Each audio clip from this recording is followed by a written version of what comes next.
عام انتخابات کی بات کرتے ہیں جو کہ کہا جا رہا ہے کہ وقت پہ ہوں گے، آزاد اور شفاف الیکشن کرانے کے لیے تیار ہیں، نگران حکومت کو مکمل سپورٹ کریں گے۔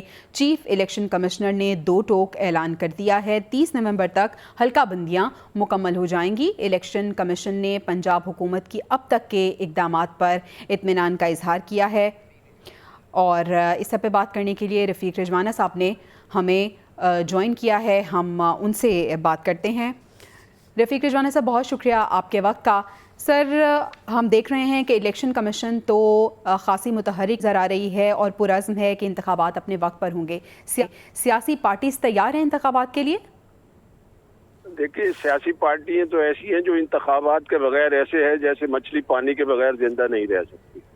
اب بات یہ ہے کہ جو الیکشن کمیشن کا بیان آیا ہے یا چیف الیکشن کمشنر صاحب کا جو بیان آیا ہے، اس پر اتنی کوئی حیرانی یا اس پر کوئی خوشی یا اس پر اطمینان کی بات جو ہے وہ مجھے تو بطور ایک قانون کے طالب علم کے اور ایک پرانے پارلیمنٹیرین اور سیاسی ورکر ہونے کی حیثیت سے کچھ بڑا عجیب سا لگ رہا ہے۔ یہ تو ہونا تھا، الیکشن مقررہ وقت پہ ہونا ہے۔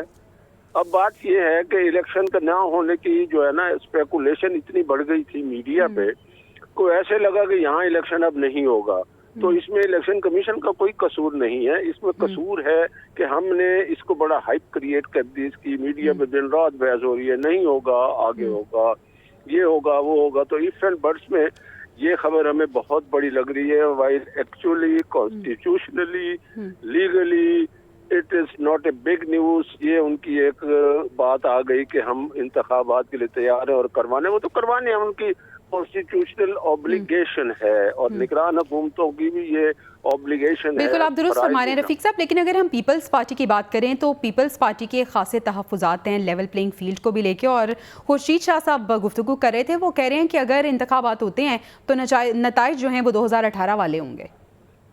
دیکھیں جی، میں تو بصد احترام ان سے اختلاف کرتا ہوں، میرے ذاتی مہربان ہے خورشید شاہ صاحب بھی، باقی لوگ بھی۔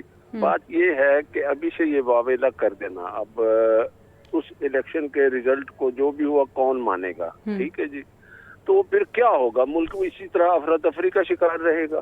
یہ بڑی اچنبے کی بات ہے اور افسوسناک بات ہے۔ دیکھیں،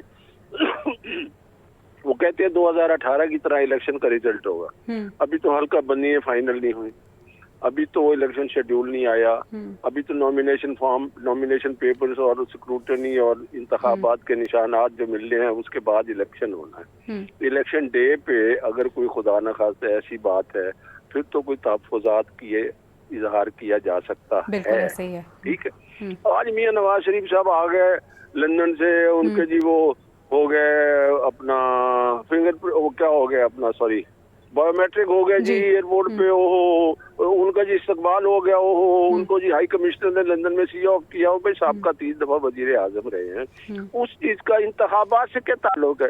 کوئی ان سے ووٹر لسٹ گڑبڑ ہو گئی ہے کہ ہم نے سارے ووٹر جو ہیں وہ ہم نے، ٹھیک ہے، یعنی آپ کے خیال میں وقت سے پہلے یہ باتیں ہو رہی ہیں جو کہ صحیح نہیں ہے۔ رفیق صاحب، اب نواز شریف صاحب لاہور بھی واپس آ رہے ہیں، اور جیسے ہی واپس آئیں گے بتایا جا رہا ہے کہ عوامی رابطہ مہم کا باقاعدہ طور پہ آغاز کر دیا جائے گا، ایسا ہی؟ انشاءاللہ، ہاں بالکل۔ انہوں نے جو خبر آئی کہ پہلا جلسہ انہوں نے قصور میں کرنا، بڑے ہم ایکٹیو ہیں، ہم تو ہمارے تو لوگ اپنے اپنے حلقوں میں جب سے یہ اپنا میاں صاحب تشریف لائے اور جلسہ ہوا، اس کے بعد لوگوں میں ایک نئی روح پھونک دی گئی ہے، اور میاں صاحب نے جو تقریر کی، ٹھیک ہے، ہمارے پارٹی لیڈر ہیں، ہمیں ہماری جو ان کی طرف جھکاؤ ہوتا ہے، ہماری ایک سوچ، ہمارا مینٹل ایپٹیچیوڈ، ہمارا مائنڈ سیٹ ڈیفینیٹلی ادھر جاتا ہے، مگر انڈیپینڈنٹلی میں یہ سمجھتا ہوں ان کے آنے سے سیاسی ہلچل مچ گئی ہے، اور ان کے آنے سے شور مچ گیا جی لیول پلینگ فیلڈ۔ ٹھیک ہے، یقیناً سیاسی ہلچل بھی زوروں پہ ہے، اور مسلم لیگ نون بھی ہمیں خاصی ایکٹیو نظر آ رہی ہے ان کی واپسی کے بعد۔ بہت شکریہ رجوانہ صاحب، سینئر رہنما نون لیگ ہمارے ساتھ موجود تھے۔